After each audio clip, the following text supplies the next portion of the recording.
Celtic Stuff Live.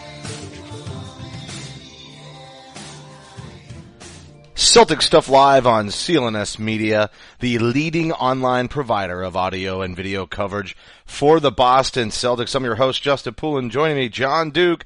Just a few days ago, we talked to you at the NBA draft. The Celtics taking Jason Tatum, number 3 overall, after a trade down with the Philadelphia 76ers. And if you listen to this show, probably didn't even need to tell you that because you already know and are quite well aware. But John, we didn't really stick around for the second round because we've typically done that in the past. We've done some 6-7 hour draft night shows, but I think ultimately nobody really expects the second round picks to contribute. Recent history certainly supporting that, the depth of this team being as strong as it is and loaded with young players to the point where, thank goodness, it's the G League and the relationship has changed where you can stockpile a few more of these people.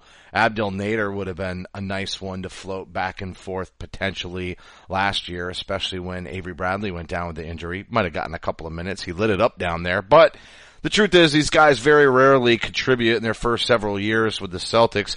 Might be a situation, though, if the rumors about Paul George are true, they're going to match salary, open some things up, potentially move some picks. If that were to go through, you could see maybe some of these players winding up, providing depth on the roster, maybe still not a lot of minutes, but certainly being needed to round out the roster with active players and in the case of injury. So let me get your thoughts on the second round picks. They kind of seem to be in the traditional mold of Celtic second round type players.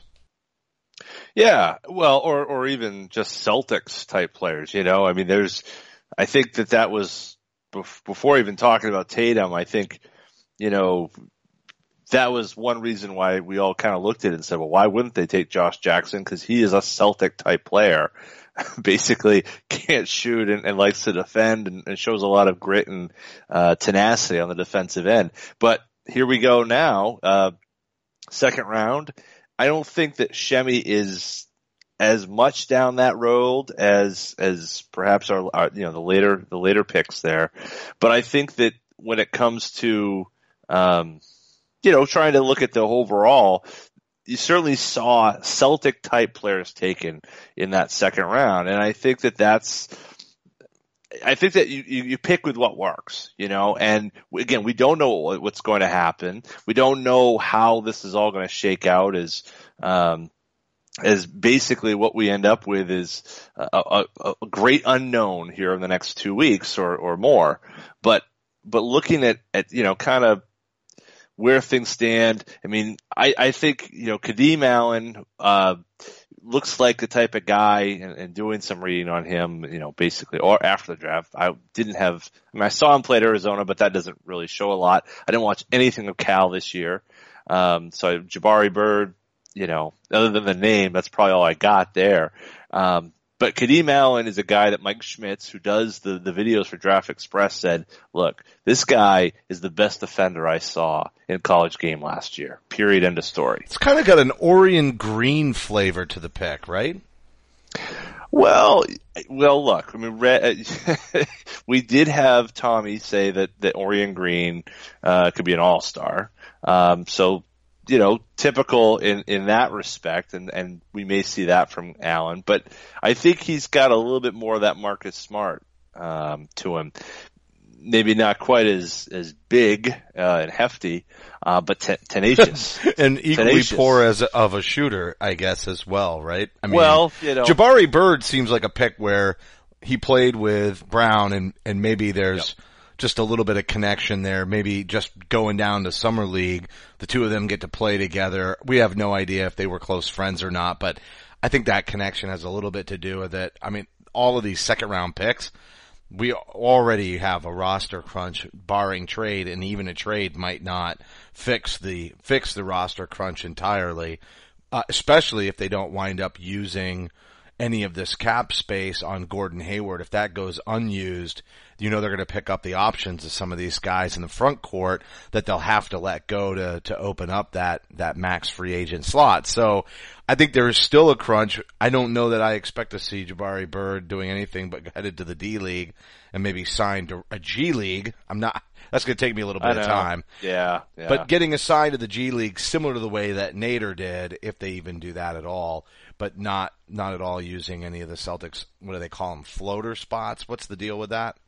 Two-way contract. Two-way, right. Basically a floater. I think probably with Bird and with, I'd say for that matter, probably even T.D. Allen, they're ticketed for Portland at this point. I think that there's no question about it. Now, Shemi may be a different story. I think anybody who saw a little bit, first of all, Shemi was a guy who Draft Express expected to be picked in the early 20s. Now, it's just because he's a little bit older that he slid, you would think. Did you see him not play at Duke those 2 years? I saw him play a little bit. He didn't play a lot, as you said. I mean, he was on the national champion, and I think he lost a lot of time as Winslow kind of rose up the charts, and that kind of just took away space from him, and which was a shame, because the next year they had Tatum, but they really could have used someone of his size to play next to him. I think Shemi he's one of these guys where he could be one of those second round players that sticks. Kind of like Jay Crowder, right? He's drawing all those comparisons. I think, yeah. Do you think that's a trade prep? No, yeah, possibly, but he's not the defender Jay Crowder is. I mean, I think we got to be clear about that, because while, Shemi has the build, certainly, and, I think you look at him and say, well, that's Jay number 2, right? And I said at draft night, but he's a much more efficient scorer, effective scorer. He shoots with a high percentage from 3, which is something Crowder didn't do until recently, and I think some might argue maybe even in spite of the percentages, not so well.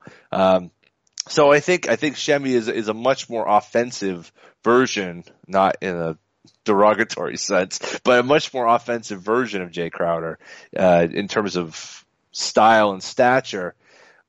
But his athleticism is kind of that next level stuff, I mean, really weirdly freakish. And so, he may be a guy who can play the role that maybe we thought we'd see Yabusele play, but for about half the money. And so if, as we're kind of going into this weird world of who's going to be here and half the roster could be gone, and we may be left with like 6 rotation players from this year or less, actually. 6 players who we know of and filling out the roster with a lot of minimum salaries. Shemi Ojale may be a very key piece of the 2018 Boston Celtics. That's how crazy a situation we find ourselves in, as we kind of stand on the precipice of a very strange deadline on July 1st. And I really believe in Shemi's, growth and potential. What's weird about him is that there was 4 picks there from 35 to 38, and the Celtics fell 37th of that. And there were some good players taken: Frank Jackson, Josh Hart, Devon Reed, Wesley Iwundu, Frank Mason, all good players. Guys who I thought, I wouldn't be upset if those were players the Celtics were getting. But Ivan Rabb was still on the board, Jonah Bolden was still on the board, Shemi was still on the board, Jordan Bell. Basically 4 of the guys that I was really hoping for with that pick in the second round. And when Rabb went, I was like, well, that's too bad. It's nice to have a big. Yeah, that would have been a nice one. And he was supposed to be a lottery pick last year.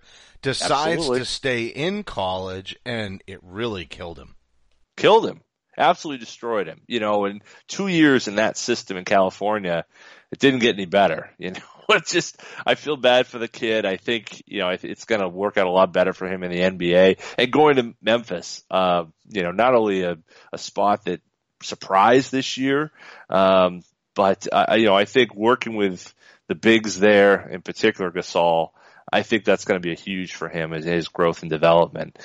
Bolden was a kid who played stateside, went overseas, Australian, and then I played, I think, over in the Adriatic League, and really kind of that stretch four-ish. He was 6'10", but kind of jumps out of the gym. Could be, kind of a great kind of role player coming off the bench, but can do a lot of things for today's NBA. And I was like, oh, that's the guy. Got a lot of pub. Kevin O'Connor wrote about him. It just seemed like it was a good fit. So when he fell off the board at 36, I'm like, oh, damn, that's terrible. But then they took Shemi. I kind of totally forgot about him by that point because I was so focused on Bolden and Rab that it's like, oh my God. And then I was like, wait a second, this happens?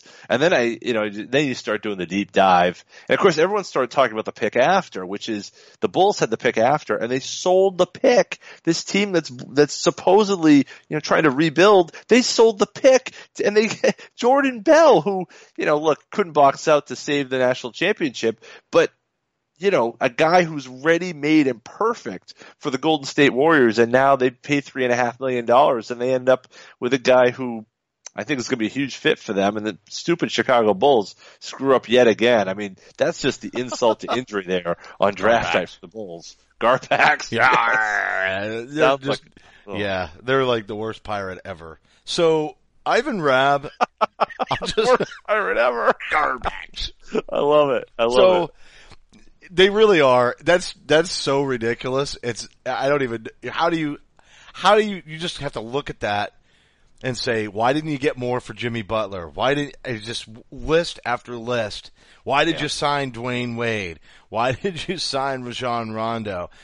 Now they're going to probably get out of those deals, especially after moving Butler. And rumors were that that's exactly why they moved Butler as quickly as they did, was so that Wade would opt out.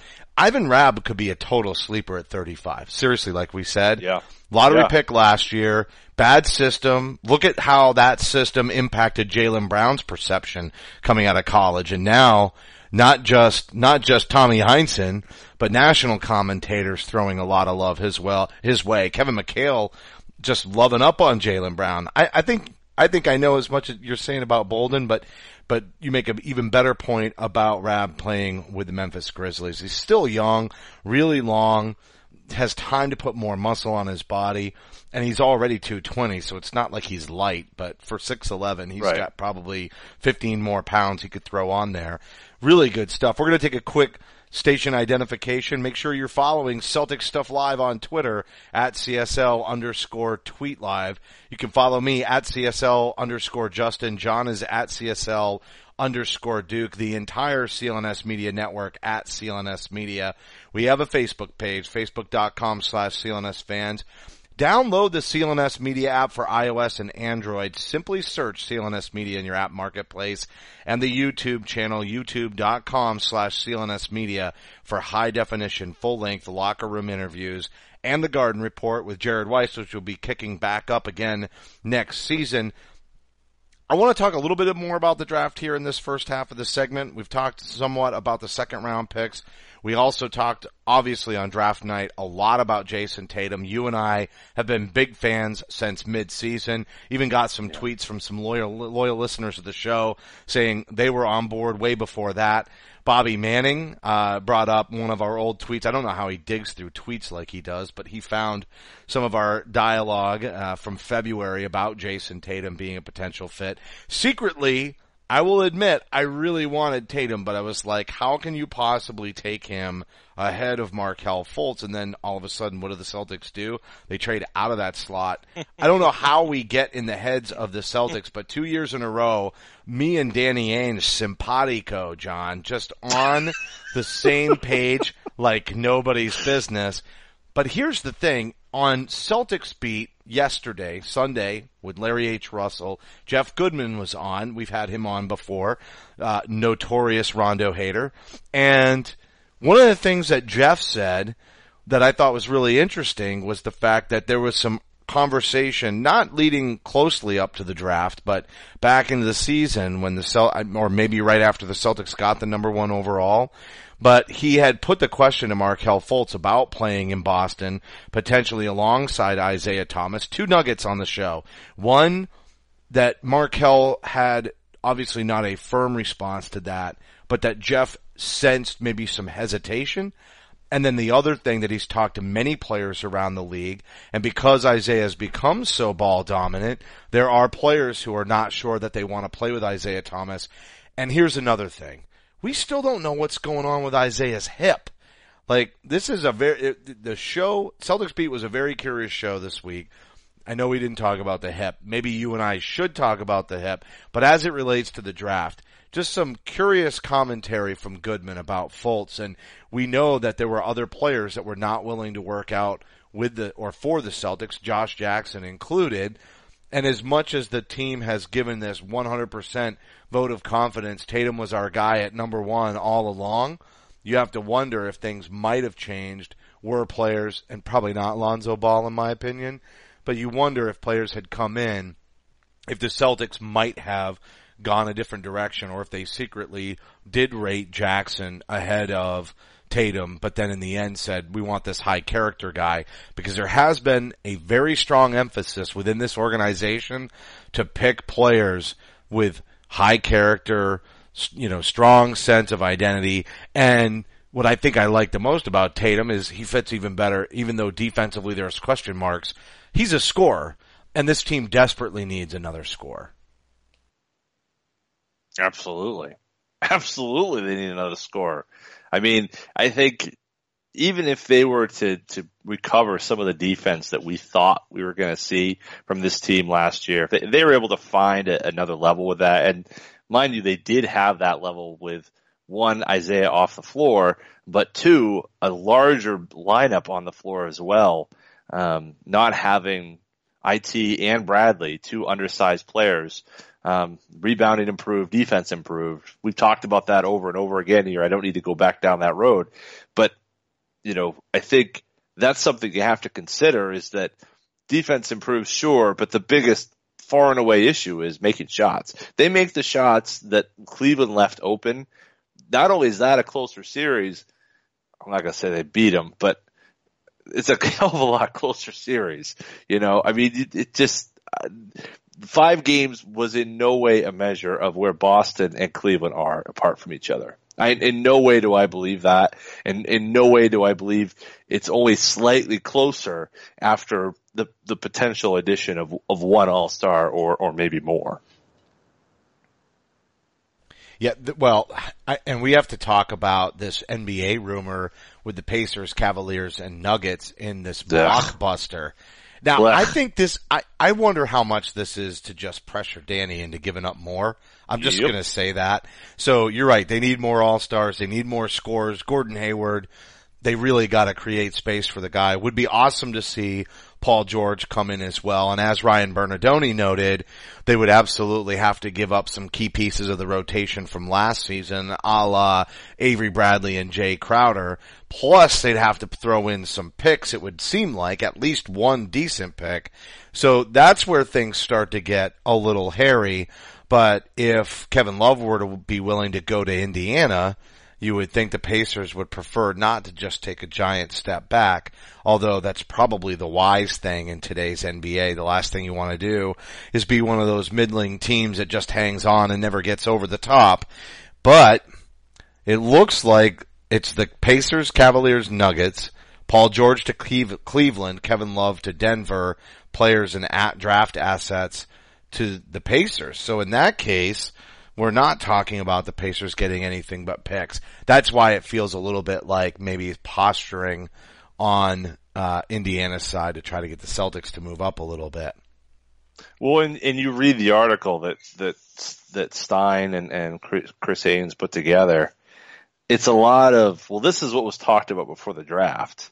You know what I mean? I mean, first of all, Stein's good. Stein is not a, make it up as I go along guy. Stein is the type of guy, okay, he's going to say what he knows, and, maybe he's wrong, but he didn't oversell it.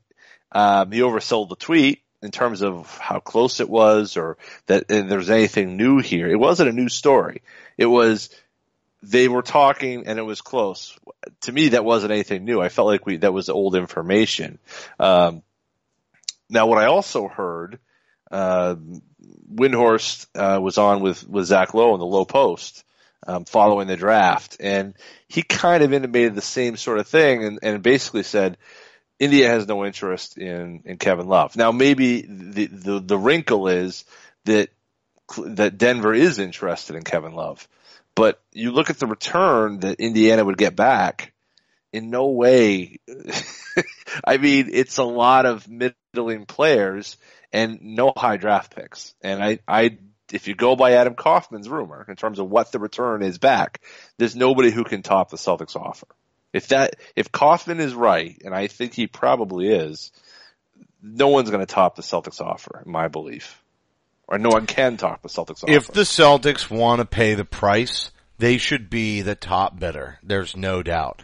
But it also is, as Bobby Manning writes, it's interesting that Woj tweeted that out and then immediately said talks stalled between Indiana and Boston.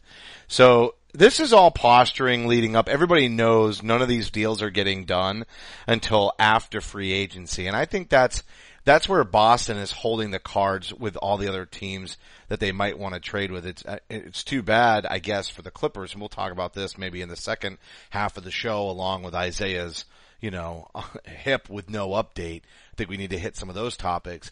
But had Blake Griffin picked up his option, that would be sort of another potential trade target. Maybe the center that's going to be the only guy left standing, DeAndre Jordan, might be a target for trade. We'll have to see how things start to move around. But I think Boston's looking at it like, let's wait and see how some of free agency starts to shake out before we start talking trades. And I think Indiana knows that. I think this is maybe a little bit of posturing to sort of set that up and see what they can squeeze out of Boston once, and especially, and Indiana should be doing this too.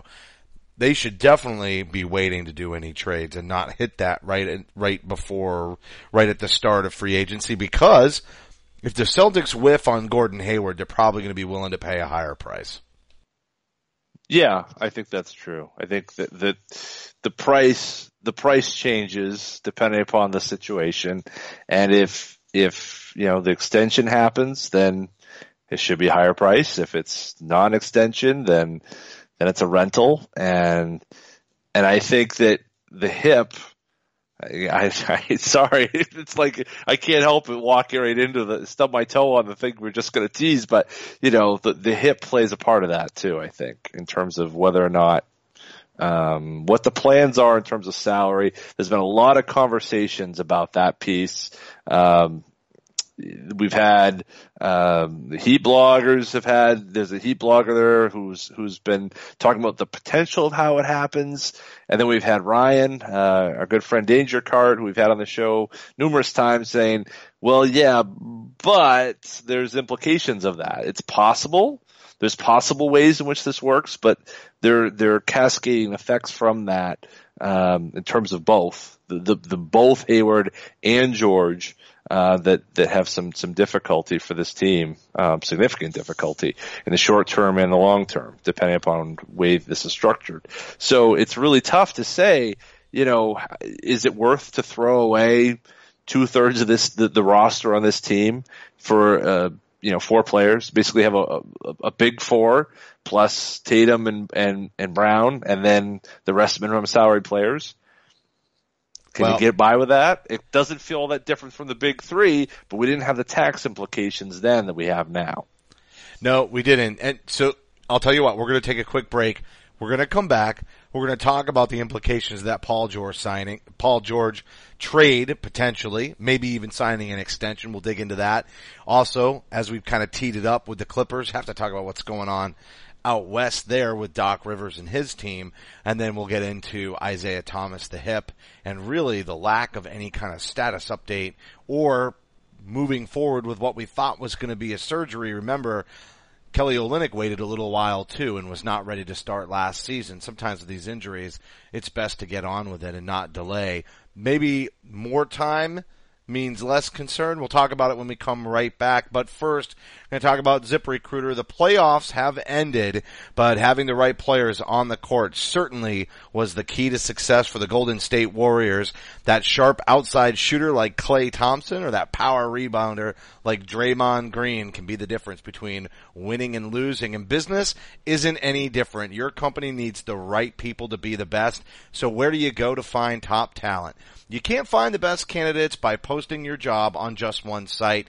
You need to post on all the top job sites, and now you can with ZipRecruiter. At ZipRecruiter.com, you can post your job to 100-plus job sites with only one click. Then their powerful technology efficiently matches the right people to your position. That's why ZipRecruiter is different.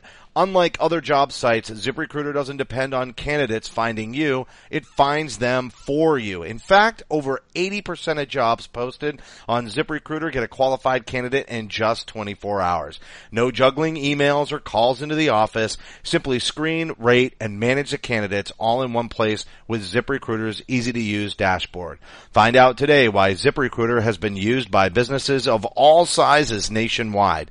And right now, our listeners can start forming their own winning team on ZipRecruiter for free. Just go to ZipRecruiter.com/sportsfan. That's ZipRecruiter.com/sportsfan. Try it for free today at ZipRecruiter.com/sportsfan.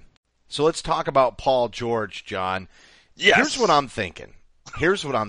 There's no way, very similar to the Kevin Garnett situation, there's no way Danny Ainge even consummates this trade without an extension in place. And you have to think that Indiana knows if they can get Paul George to go to a club that he wants to play for, that he will sign an extension, and thusly Indiana can command a higher price. I don't know how much that weighs into some of the rumors that we've been hearing. You have to think that Paul George would be willing to sign an extension with Cleveland, knowing he'd be playing with LeBron, very likely going to the finals, even though he's taking the place of Kevin Love. There's just so much more that offense will be able to do. I know Kevin can hit that outside three-pointer, and I know he can bang for some boards, but Paul George and being able to take some of the responsibilities off of LeBron and Kyrie, I think they're a much better team in that scenario. So that's what I'm thinking, but I want to spin it another way, and I guess we can always lead into talking about Isaiah Thomas and his hip, but I'm not convinced that signing Hayward and trading for Paul George necessarily has the same implications, or we sort of take it as a foregone conclusion that puts us in such bad cap space that they're screwed. If you're trading Avery Bradley, Jay Crowder, and only one high pick of the ones that are coming. If they're going to require 2 first-round picks, you give them one of those lesser picks, like that Clippers pick. If you've got to give another high pick, that's fine, but you have to keep Marcus Smart in that scenario, because I think, and I know this sounds horrible after the season that Isaiah Thomas just had, but I think I can see one of two things happening. They actually prefer to have Paul George signed to an extension and Hayward signed, knowing that puts them in a real tough spot with Isaiah Thomas, where they either keep Marcus Smart, who becomes maybe the starting distributor in that scenario, and they put the ball in the hands of Paul George and Hayward a lot more, or if Isaiah turns out to not be the same player because the hip winds up throwing major surprises into next season. I think they're perfectly comfortable making that commitment, and also trying to pitch Isaiah on staying at a reduced price. I'm not saying he won't still get the Brinks truck, but every dollar in that, cap overload scenario that Ryan Bernardoni laid out, you would think that Isaiah would still want to be the point guard on a team likely to compete for at least getting to the finals, if not competing for the championship. He might be willing to take a little bit less money. Probably not, but I'm not sure that the market is out there outside of Boston for max money, despite the year that he just had.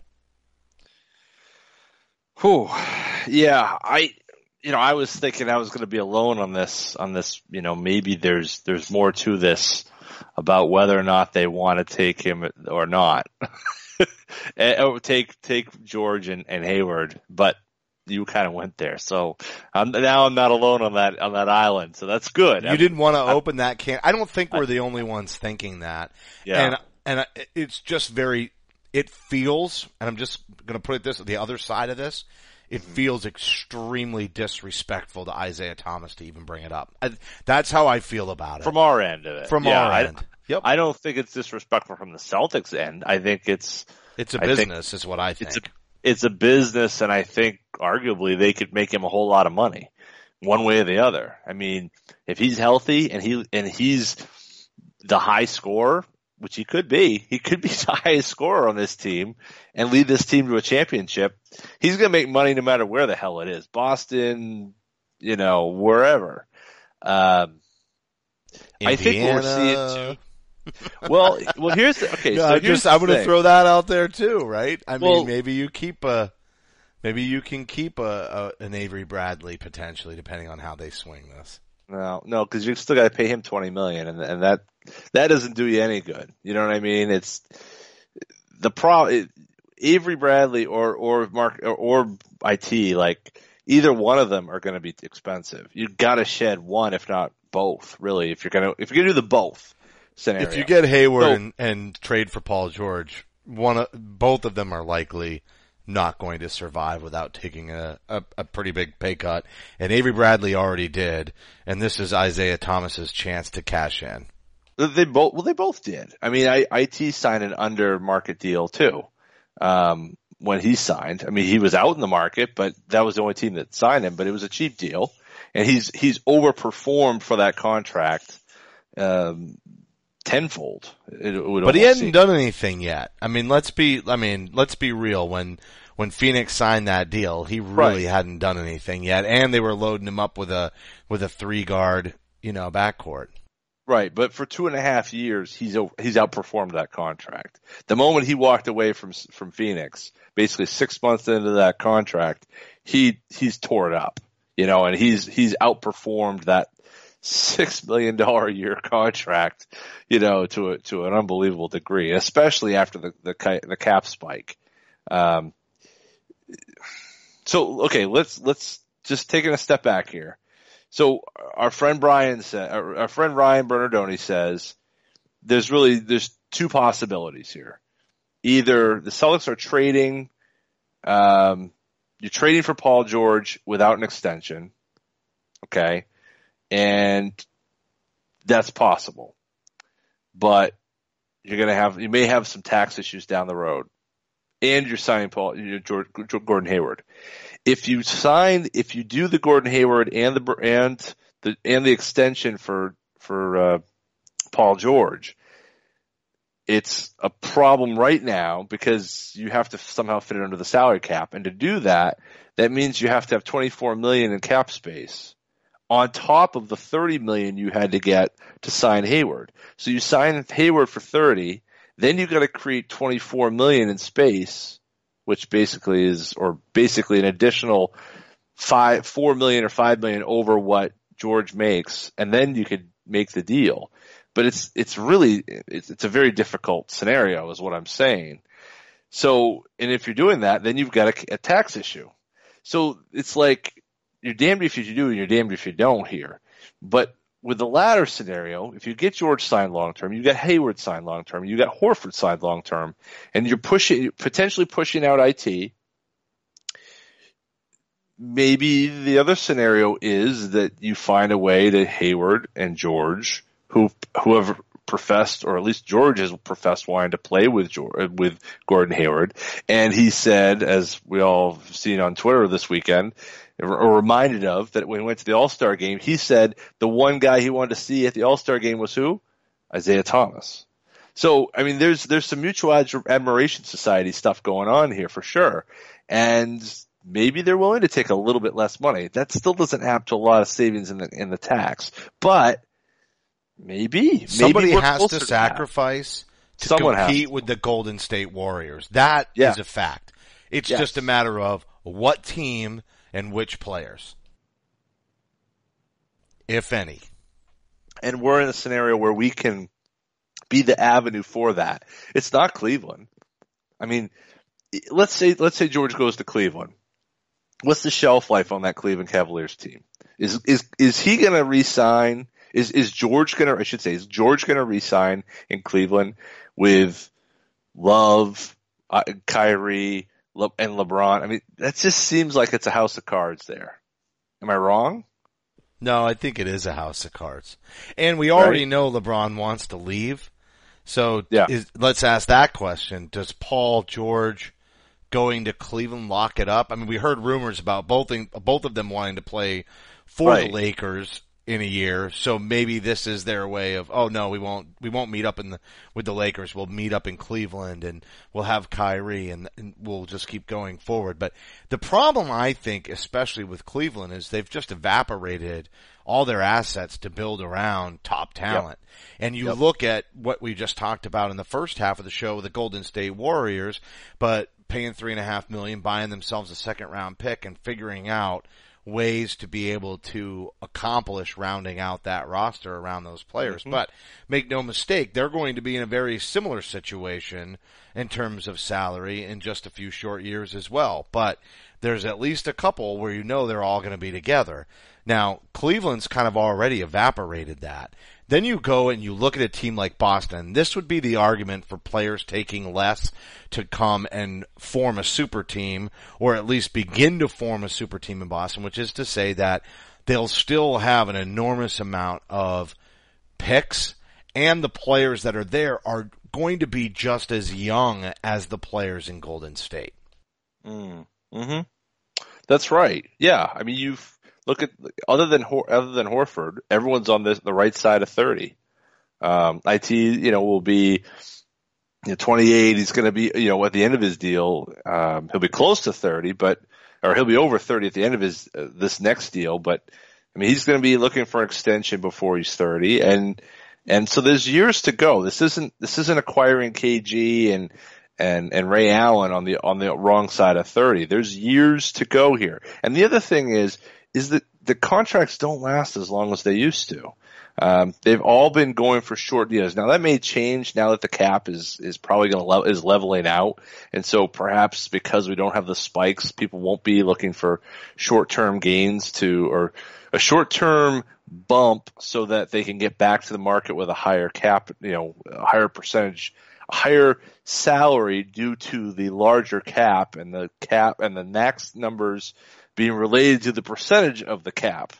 So that may not be as much of an issue going forward, but I still think guys like Hayward and George, as Albert kind of showed on the Heat blog there this weekend, if you look at the numbers, far and away the best effort for Paul George is for him to get traded to the Boston Celtics, a team with cap space. There aren't many of these teams out there. A team with cap space and extend this year, and then go back to market when he's a 10-year veteran, just as what Hayward could do, at the same time, and then be able to, really reap a huge, contract at that point. May not be here, but that's when he'd have a chance to really go to market. I think that it really adds up. You look at all this stuff, it all seems to kind of fall into place. It's the way the Celtics do things. I mean, we've talked about over and over again about how this team they do things at a different level than a lot of teams do. And that's why they get killed for a lot of deals, because it just doesn't seem to add up why they're doing this or why they're doing that, or why are they doing it in this order, and why, and you just sit back and you're just scratching your head. And at some point it becomes clear. And I think this is the type of situation where, why would you trade the first pick for the third pick? Well, you get a future pick and but it saves you $1.6 million. And, there are cascading effects from this. And if, let's say that asset, and it seems if Kaufman's rumor is right, that asset that you received in that deal is what will get you Paul George. And, okay, I'm going to get a top 15 player for basically, arguably, well, here's your real point. For nothing more than the guy that they were going to take already at number one. Right. That's exactly, and even if they weren't, the difference between Fultz and Tatum does not equal Paul George. Not at all. Not right? even close. And Not even close. that's how the team is thinking. But I'm not even sure it has to be Paul George. We look at what's happening in LA. Maybe a trade for somebody like DeAndre Jordan is in play. Maybe they look at bolstering that, hey, Al, you're going to play the 4. Gordon's going to play the 3. We know LA had interest in Jay Crowder, and I know that they should have interest in Avery Bradley. Then they add a couple of players, and I'm not saying that helps them get Chris Paul and Griffin to come back, because they probably don't. But maybe they get another free agent somehow themselves. Or maybe they shift some things around, or maybe they just blow it up altogether. Maybe it's a 3-way trade and those players go somewhere else and LA gets picks instead. But at the end of the day, something is going to happen. Now, Chris Paul looks like he's going to the Spurs. Blake Griffin is another one. Maybe, do you think Griffin would come? I don't know. Instead of Paul George, instead of Hayward, I mean. Totally. Or a sign and trade. There might be a sign and trade, and it might not be. Yes. I think Danny is totally just trying to get to the point where he executes the Hayward thing, and then he surveys the options and brings in the best, most healthiest player at the most reasonable cost. But yet, that's the thing. I think Hayward is far away number 1, right? I think that's the guy, okay? But maybe it's not. They've been high on Griffin. They have been high on Griffin for 2 years. Yeah. They've been linked tightly. I almost prematurely, I said I thought he would be in a Celtics uniform by this time last year. Didn't happen. Of course, he did get injured heading into the postseason, so you had to wonder, nobody's going to trade for damaged goods, a la, question marks around Isaiah Thomas too, right? But they've had their eye on Blake Griffin. There's nothing to say that Blake isn't really who they're targeting. It just seems so convenient for Hayward, the season that he had, being that he's a scorer, and his ties with, obviously, Brad Stevens that everybody knows about. You gotta think that his lack of an injury history puts him in that 1A slot, but to your point, there's no guarantee. A lot of people didn't see Tatum coming at all, and that could be a similar thing playing out in free agency. I think it was a pretty foregone conclusion, the way things were playing out in LA, that Griffin and quite likely Paul were going to opt out, and now here we are, and they have. Well, and it goes back to this LeBron thing. Like the LeBron going to LA thing changes the landscape so dramatically. The ripple effects of that, whether it's amazing. This is unprecedented stuff. I mean, really, the league before the decision and then after the decision is like, that's a watershed moment for the league. Because ever since that happened, every star has been on like a different level in terms of where they're going. Whether it's when LeBron left, but Boston Cleveland kicked that came off. Back.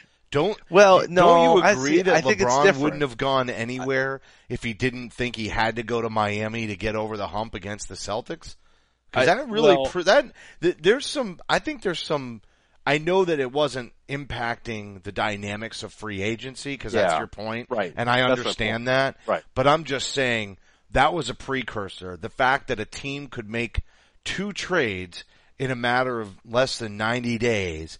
That would bring 3 stars together. Now, granted, they had to deal with the fact that they were aging and LeBron was young and choosing free agency, but that's all part of it, in my opinion, was that big 3, and again, as we know, prior to the salary cap era, that happened very often. But post-salary cap, that really wasn't happening. And when the Celtics executed it via Danny Ainge with trades for Ray Allen and Kevin Garnett, I think that's what really set off the move of Chris Bosh and LeBron James to go join Dwayne Wade. And you're right. The decision is the real marking point for how things have changed with free agency and how players are managing their careers, and almost being increasingly willing to leave teams that the league would prefer that they be loyal to, that they're not. Well, the Celtics, they really are the ones that set that ball in motion, because you had to form super teams at that point. But if it wasn't them, it would have been somebody else. Amen. I mean, there's always been teams who have, put it together to try to win. I mean, whether it's, the kind of early 2000s Lakers, and then, Karl Malone and Shaq going to Peyton joined doubt. Shaq with those guys and Kobe. Even Bill Walton joining the Celtics in '86, or Michael Thompson joining the Lakers in '87. I mean, those are different. That's a different scenario because free agency has never been as free as it's been in the last 5-10 years. But in terms of everybody moving, I mean, it's not even every major star, every player who has a noticeable impact on a team or a franchise is kind of under the glare of this ever since that decision happened in 2010. And so the last 7 years have just been rather chaotic. And then you add to that the spike, the CBA issues over the two CBAs over that time. It's caused a lot of ups and downs. Now maybe the cap leveling out will kind of slow this a bit, but it's significant to see all that. And so the Celtics now are in a situation where I think there aren't going to be as many opportunities for these things to happen in the next few years. So you need to lock up your team, and then you lock up your rookies, your draft picks, and then you roll it out there, and LeBron's opportunity to go west here and next year will be, it changes the Lakers, it changes the Clippers. If you're the Clippers, you've got to create space. That's why they're trading DeAndre. It's not because they want to re-sign Chris and Blake. It's that they're trying to create space for next time. Jerry West did it. He got Shaq to LA. Magic is going to try to get, LeBron to LA. And so it's an arms race between those two. And if LeBron goes west, then that opens the door for the Celtics, really. And every other all-star should be looking at Boston and say they've already got, if they just add one or two more pieces, they're going to be in the finals every year, and they only got to win 4 games. They're going to do it against a hell of a team, but they only need 4 games, and I'm going to be a champion. And how about this too? And how about the fact that they have young talent that they're still going to have spread on that roster that needs to develop? And if you're 27 right now and you're thinking you're going to still be with the club on your next contract after, because I know a lot of these guys are going to sign that 3-year deal. But that's, I think, what we're all expecting if Hayward comes to Boston, that he'll get to 30, he'll get his 10 years in the league, and then that's when he'll be able to take a pay hike. But that's still young. That's still young, and yet they'll have young players and young picks on the roster to take on an increasing load as those players age. So they have a transition plan too. And that is also important. Not that they'll be able to pay all these guys, because if the young players are deserving of a big contract when they come off their 4-year deals, certainly that'll create a little bit of a decision that has to be made. But the point is this, if a player like Gordon Hayward hits 30 and he wants to come back, he has to be thinking that he's going to be in a good position with plenty of young players to shoulder some of those minutes load, especially 2-3 years, or I should say 2 years from now, when we're not next season, but the season after that. Jaylen Brown will be in year 3. Tatum will be in year 2. They'll have played a lot of added basketball in the postseason, which will definitely help their growth in terms of being able to perform in season. Because you almost think that as long as they have that killer instinct, when they go to the postseason, then they're playing in the regular season, getting those added minutes on the floor during the regular season, keep the other guys healthy. You have to think that it's almost like going to be it's not even going to be as much of a battle for them. It's not going to seem as important as the postseason. So they're probably going to play a little more relaxed and be able to play a little bit more in control. And I think that is another major added benefit for any veteran coming to Boston. So we'll see what happens with the Clippers. I know we're coming up on the end of the show. I want to ask you about Isaiah Thomas and the hip, because we've kind of let this one lay dormant, and people threw out some question marks when finally everybody was answering questions to the media again once the postseason ended. We were leading up to the draft, and there were some Isaiah Thomas questions that were fired out, but really no answers, kind of wait and see. I remember talking about Kelly Olynyk this time last year and being concerned about not getting on the surgery right away. Now, did it wind up ruining his season? No, but he did miss training camp. He missed almost a month of the season? 3 weeks? Wait, are we Kelly talking about Olynyk. Olynyk?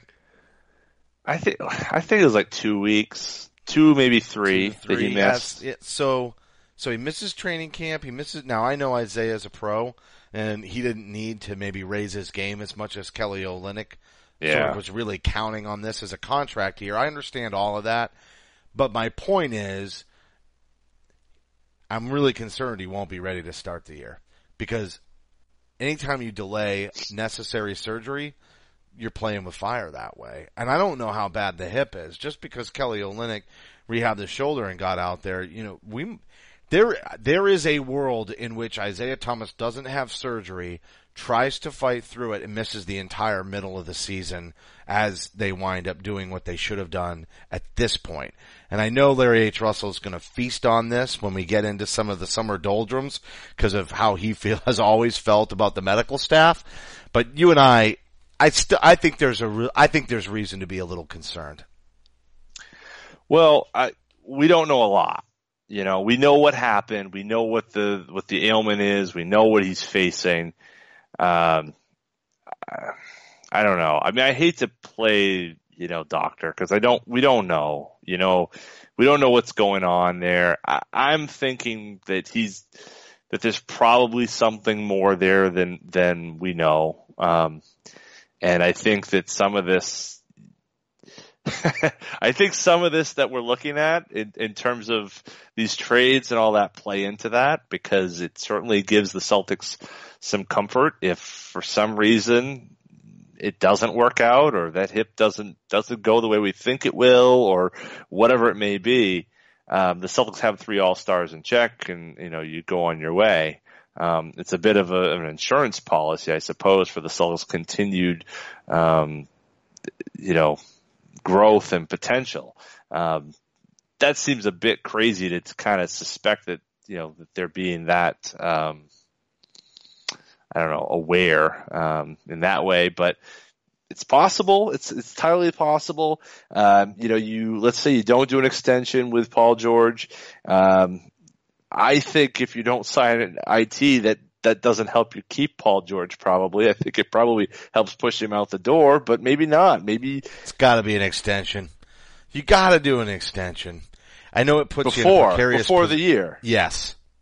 Right. So, but to do that, then you gotta gut the roster, and that's why the second rounders could be important, because you may end up, as crazy as it is, you may need Jabari Bird to be your 15th man. You may need to have Kadeem Allen as your 14th man, because otherwise it's minimum salaries from roster spots 7 on down.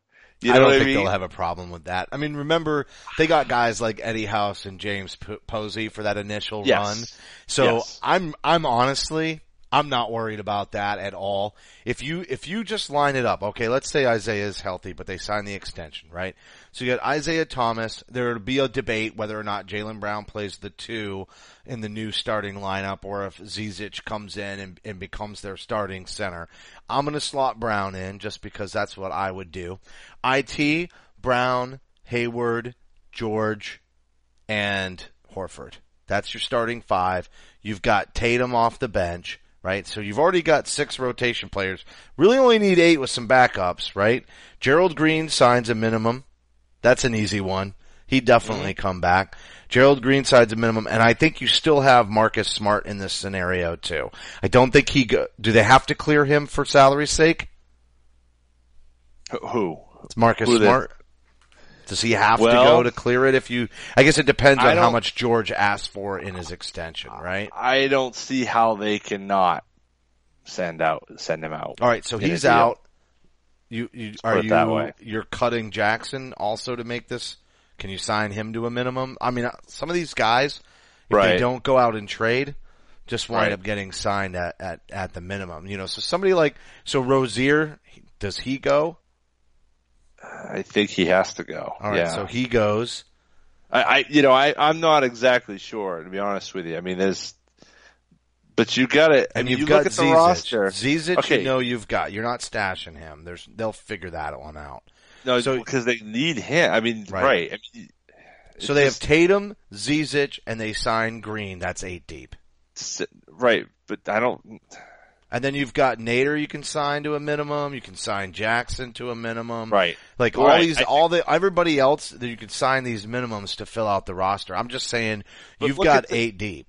Okay, you're 8, yeah, but no team goes 8 deep for 82 games. No, but now they have the two-way deal. So they can have these guys that are floating but you're back gonna and forth. Seven guys who are D-League players as your bench. I mean, I'm not saying they're not going to win. You're only going to use 2 of them is my point. You're only going to use 2, and that there's probably numerous veterans out there that you could grab for the veteran minimum. I think you're right about that. I think they can sign 3-4 veteran minimum guys to round out at least a 10 to 11 man rotation. Yeah, you go get like Tayshaun Prince out of retirement. You know.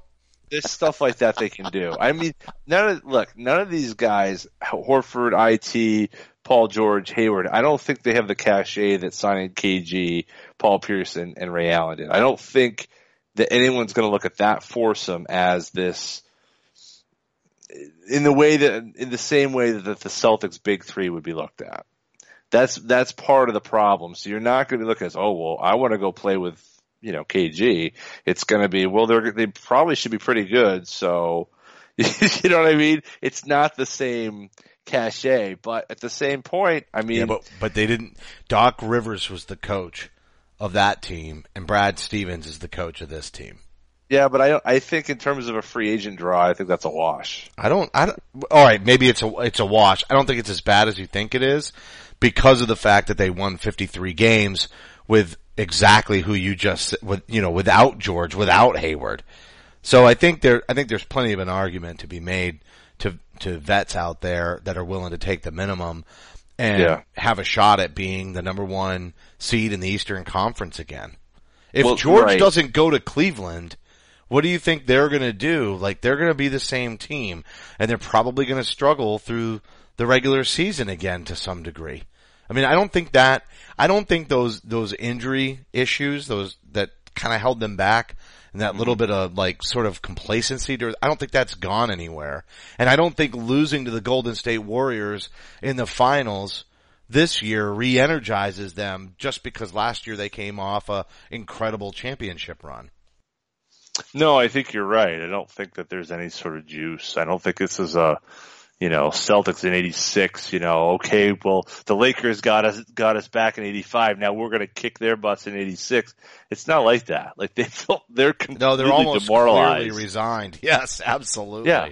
They're like, okay, well, we got to completely, this isn't like, and I said, earlier it was like, when Walton signed, it was like this isn't like that. This is not, that team from stem to stern, Walton, maybe on top of, but if you ran this 86 Celtics out there without Walton, I think they still would have beaten the Lakers because they were just playing at a different level. So, but not that, that's the past, I guess. But my point is that, this is, the Celtics are well primed for many years of success. They will have a bench. They will be able to do that. But, the team right now that goes 11, 12 deep, we're talking about, it doesn't matter about the second rounders. It's going to matter. You know what I mean? It's, Glenn Davis had to have a big role for the 08 Celtics. Gabe Pruitt could have had a bigger role for the 08 Celtics. Rondo was pushed to the floor. Leon Powell. There you go. I think that how do we not pick on Phil Jackson? There's no time left, but how do we not continue to pig pile on that man on this show? I don't think that deal's dead either. I think they're going to come back. I think Porzingis is going to be back on the market here in July, and I think it could be interesting. Would you rather have him than George? Yeah, I would. Me too. Would. Just because of the youth thing, piling up these younger players, he would be really nice spacing the floor next to Horford, and it creates a lot of space. It creates even more space for Isaiah, and you get that shot blocking presence. We're gonna have to table that for next week's show, though. I would give next. You can finish your thought. Absolutely. We aren't going to have time to talk about this next week's show, because next week's show, all we're going to be talking about is, okay, Gordon Hayward had dinner with so-and-so and then met with Tom Brady. Right. And Blake Griffin was like, that's what we're going to be talking about next week. Let me ask you this.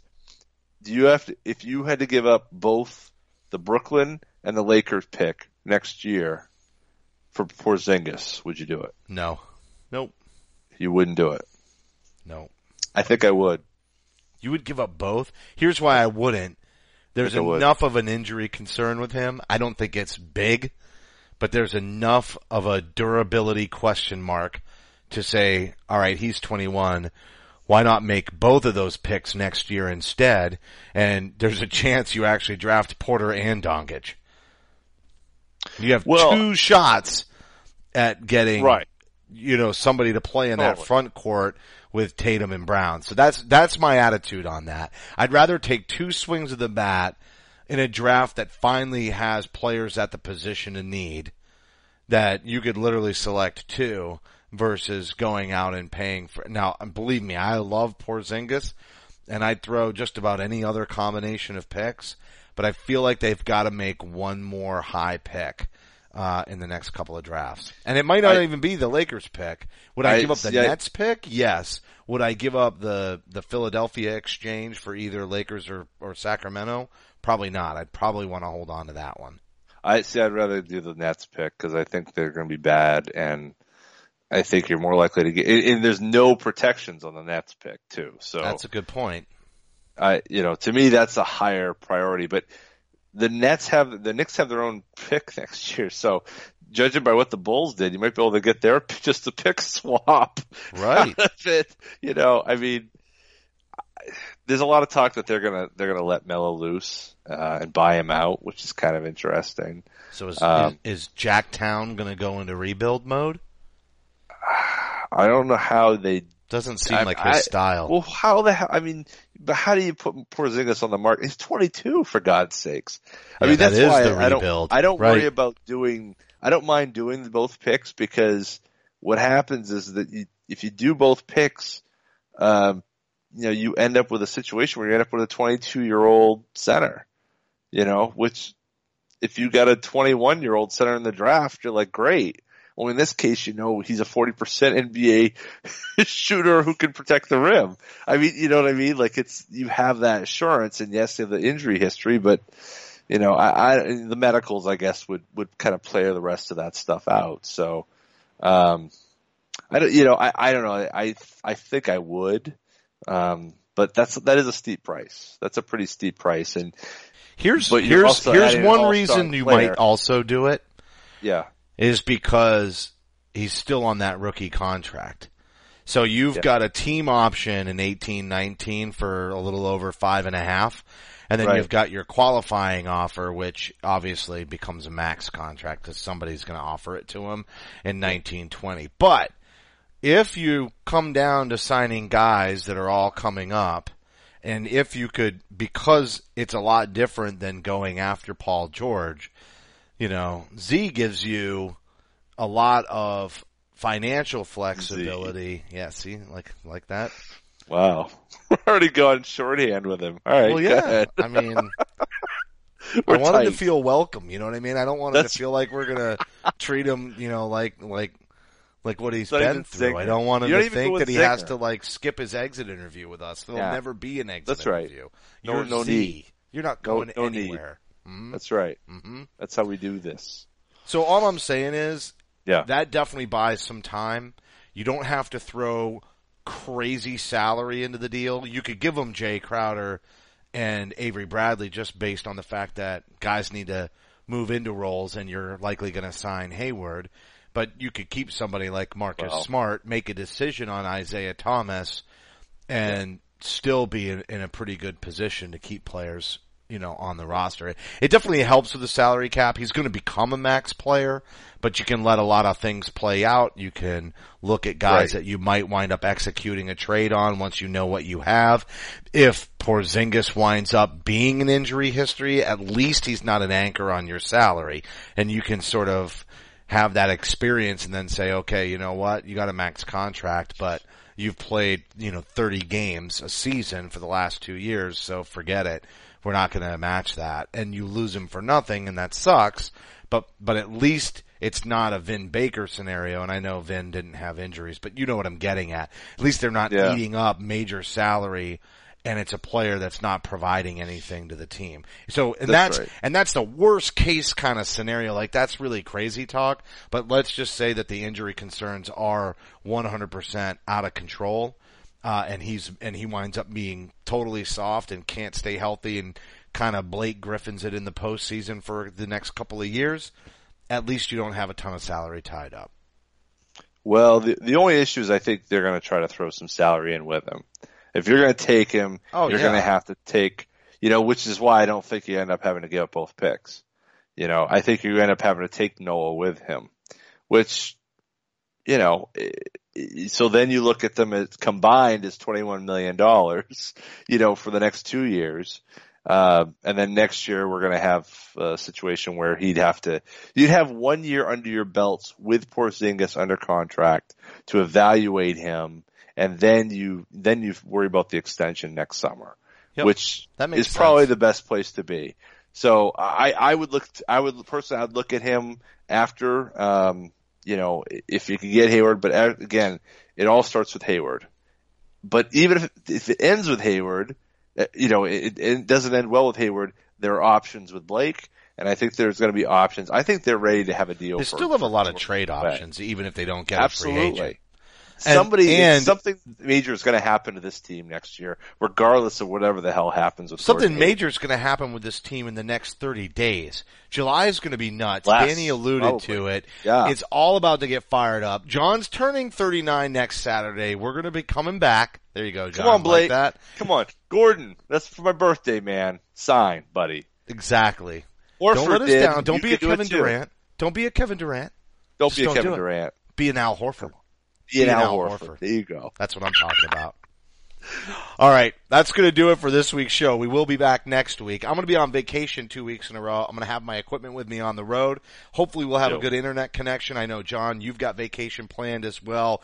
We have to power through it. It's that time of year. That's right. It's when Celtics free agency ruins your 4th of July. So, Kevin Durant, thank you very much. You're a jerk. Thank you, Al Horford. We love you. This broadcast will be available on demand on the CLNS Media mobile app. And don't forget to follow us on Twitter at CSL_Justin. That's me. John is at CSL_Duke. A heartfelt thank you to everybody for tuning in. And remember that you can help support the show by subscribing to Celtic Stuff Live on iTunes and Stitcher.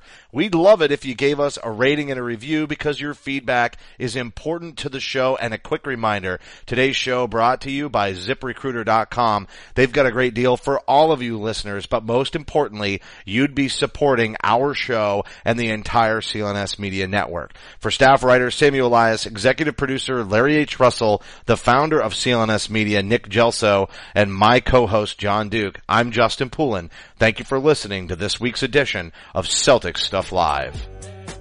Celtic Stuff Live.